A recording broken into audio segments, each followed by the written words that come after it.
வணக்கம். ஜோதிடம் என்பதை 12 ராசிகள், 9 கிரகங்கள், 27 நட்சத்திரங்கள் இவைகளுடைய அமர்வு நகர்வு இதை பொறுத்து தான்.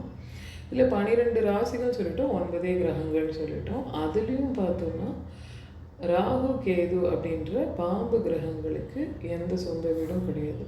ஸோ மீதி இருக்கக்கூடிய 7 கிரகங்களுக்கு தான் இந்த 12 வீடுகளும் பிரித்து கொடுக்கப்பட்டிருக்கு. இந்த 7 கிரகங்கள் என்னென்னா சூரியன், சந்திரன், குரு, சுக்கிரன், செவ்வாய், சனி, புதன். இதுலேயும் சூரியனுக்கு ஒரு வீடும் சந்திரனுக்கு ஒரு வீடும் தான் கொடுத்துருக்காங்க. மீதி இருக்கக்கூடிய 5 கிரகங்களுக்கு தலா 2 வீடுகள் கொடுத்துருக்காங்க. சூரியனுடைய வீடு சிம்ம வீடு, அது சிம்ம ராசி, அது ஆண் வீடாக கருதப்படுகிறது. சந்திரனுடைய வீடு கடகம், அது பெண் வீடாக கருதப்படுகின்றது. அதுக்கப்புறம் நம்ம மேஷம் எடுத்துக்கிட்டோம் அப்படின்னா அது செவ்வாயினுடைய ஆண் வீடு. அதே செவ்வாய்க்கு இன்னொரு பெண் வீடு எதுன்னா அதுக்கு நேரெதிரே இருக்கக்கூடிய விருச்சகம். அதுக்கடுத்து சுக்கிரனுக்கு ரிஷபம் பெண் வீடு, துலாம் ஆண் வீடு. புதனுக்கு மிதுனம் அவருடைய ஆண் வீடு, கன்னி அவருடைய பெண் வீடு. குரு பகவானுக்கு தனுசு அவருடைய ஆண் வீடு, மீனம் அவருடைய பெண் வீடு. சனி பகவான் எடுத்துக்கும் போது மகரம் அவருடைய பெண் வீடாகவும் கும்பம் அவருடைய ஆண் வீடாகவும் கருதப்படுகின்றது. ஸோ இதுதான் இந்தந்த கிரகங்கள் தான் இந்தந்த வீடுகளுடைய அல்லது இந்தந்த ராசிகளுடைய அதிபதிகள்னு சொல்கிறோம்.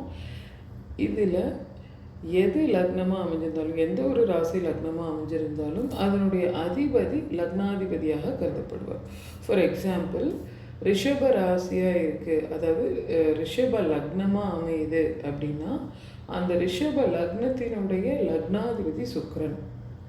இப்போ கும்ப லக்னமாக அமையுது அப்படின்னா அந்த கும்ப லக்னத்தினுடைய லக்னாதிபதி சனி.